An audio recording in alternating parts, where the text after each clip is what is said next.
Hello everyone, my name is Dipanshi. I study in class 8. I am from Composite School, Rajapur Sadar, Block Kotwali, District Bijnor. My guide teacher is Mrs. Premlata Ma'am. हमने विकसित भारत बुल्लाथोन की आत्मनिर्भर Bharat theme के अंतर्गत स्वास्थ्य और कल्याण वर्ग में zero energy easy bite feeder idea दिया है। आज के समय में विकलांग बुजुर्ग या हाथों से खाने में असमर्थ लोग अक्सर दूसरों पर निर्भर करते हैं।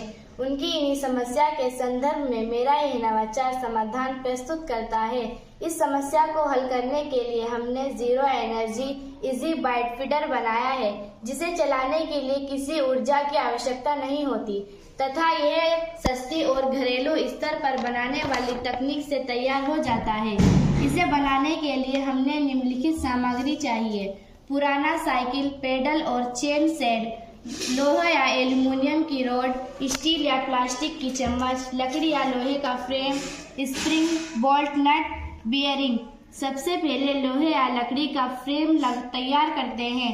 फ्रेम पर साइकिल, पेडल और चेन सेट फिट करते हैं। चेन से जुड़ी रॉड को स्प्रिंग और क्लैंप की मदद से लगाते हैं। रॉड के सिरे पर चम्मच को कसकर लगा देते हैं। पूरे सेट को इस तरह एडजस्ट करते हैं कि पेडल दबाने पर चम्मच खाने की कटोरी में जाए और छोड़ने पर मुंह की ओर लौट आए।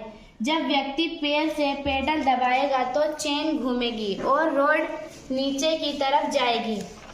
इससे चम्मच खाने की कटोरी तक पहुंच जाएगी और उसमें भोजन भर खाना जाएगा। पेडल छोड़ते ही स्प्रिंग के कारण चम्मच ऊपर उठकर मुंह की ओर आ जाएगी। इसके हर पेडल से एक चम्मच खाना खाया जा सकता है।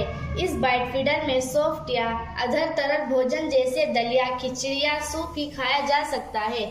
विकलांग और बुजुर्गों को ध्यान में रखकर मैंने ये नवाचार बनाया है, जो सस्ता और टिकाऊ है।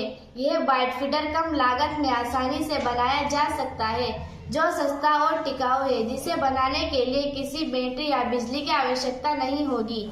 यह बाइट फीडर विकलांग व्यक्तियों के लिए जीवन सरल और स्वतंत्र बनाने की दिशा में एक छोटा लेकिन महत्वपूर्ण कदम है। इसे घरेलू स्तर पर आसानी से बनाया जा सकता है और बड़े पैमाने पर अपनाकर समाज में सकारात्मक बदलाव लाए जा सकते हैं। Thank you.